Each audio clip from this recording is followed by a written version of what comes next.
Today I'm diving into a highly debated topic, keto versus carb cycling. Which one is better for women? My answer might surprise you. Hello, if you're new to this channel, my name is Lesya Holzapfel. I have a bachelor's in nutrition and dietetics, and I help professional women shed fat. I've been talking a lot about carb cycling on this channel lately, and one of the most common questions I get asked is, should I do keto or should I cycle carbs? That's what I want to answer for you today. First, I want to define both ways of eating, then I'll share the pros and cons of both, my personal opinion, and I'll take you through a quick quiz to help you choose the best option for you. Let's start with the ketogenic diet, also known as keto. This low-carb, high-fat diet has become very popular in recent years, and for good reason.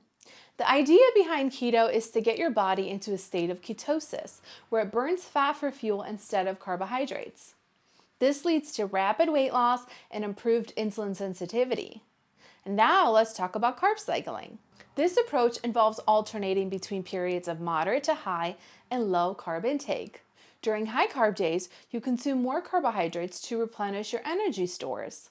During low carb days, you reduce your carbs to promote ketosis and fat adaptation.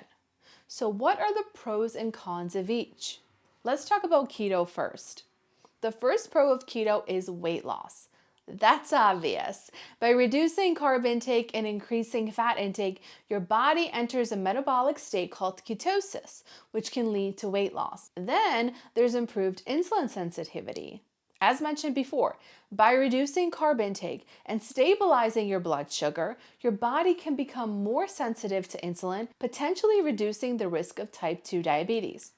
Also, you experience increased energy levels. With increased fat intake, the body has a more stable source of energy, potentially leading to increased energy levels. Keto also improves your brain function.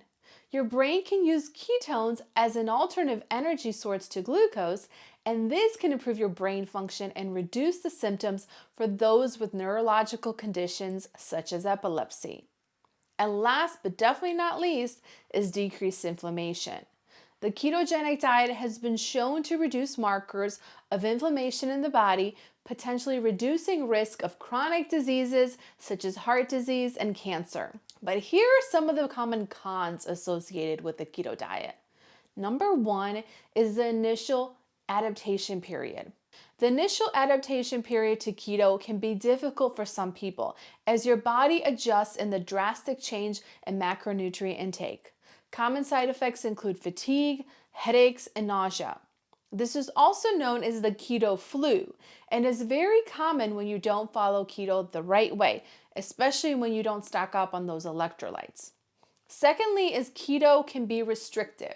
The ketogenic diet can be difficult to stick to as it restricts many food groups that are commonly consumed, such as starchier vegetables, fruits, and legumes. Also, if you're not doing keto correctly, you can experience nutrient deficiencies. This is very common for those who are eating dirty keto and eat processed food and packaged keto junk foods all day. Another con of keto is that it could lead to thyroid issues. Your body needs insulin to convert T4 to T3. So if you're on keto too long, that conversion won't happen and your thyroid will suffer. Keto can also put a burden on your adrenals and cortisol. If you're already experiencing HPA axis dysregulation, keto is a stressor. And even though it's a good stress, if your body is already stressed, adding more stress to it is not wise. Lastly, keto is not sustainable long-term for most women. I cover 4 reasons why in another video, so make sure that you go watch that if you want to know 4 reasons why keto is not great long-term. Now let's shift to the pros and cons of carb cycling. Number 1 pro is increased energy levels that are more stable than keto, especially in the beginning.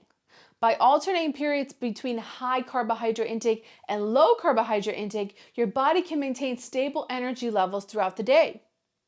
It can help also break weight loss stalls on keto.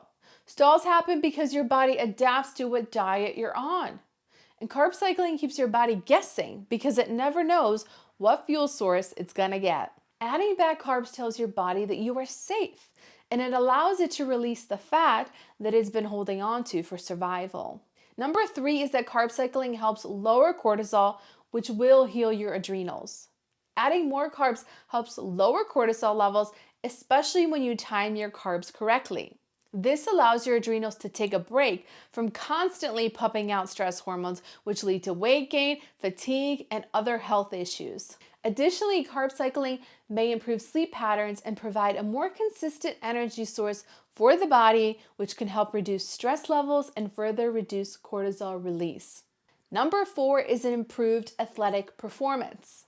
By providing your body with a source of readily available energy in the form of glucose, carb cycling can improve athletic performance, particularly for endurance-based activities. Number 5 is that it's more sustainable than keto. The biggest advantage of carb cycling is its flexibility. Carb cycling allows for the inclusion of carbohydrates, which can be appealing to those who find low carbohydrate diets restrictive. This makes this way of eating more sustainable in the long term. Now for the cons of carb cycling. Of course, there is some cons. The biggest con is that most women don't do it correctly. They end up gaining lots of water weight, feeling bloated and tired, or end up binging on the wrong types of carbs. If you're going to carb cycle, you need to work with a professional to help you implement it properly. Number 2 is complexity. If you don't have a step-by-step system to follow, carb cycling can be complex and difficult to figure out on your own, especially for those that are new to this way of eating and new to nutrition in general. Number 3 is meal planning. Carb cycling requires thoughtful meal planning and tracking in the beginning, which can be time-consuming and challenging unless you have templates, meal plans, and a simple system that takes all the guesswork away. So you're probably wondering at this point, which one do I think is better? Well, my answer is it depends. I know, it's probably not the answer you want to hear, but it depends on 3 factors. What are your current health circumstances, if any? How much weight do you have to lose?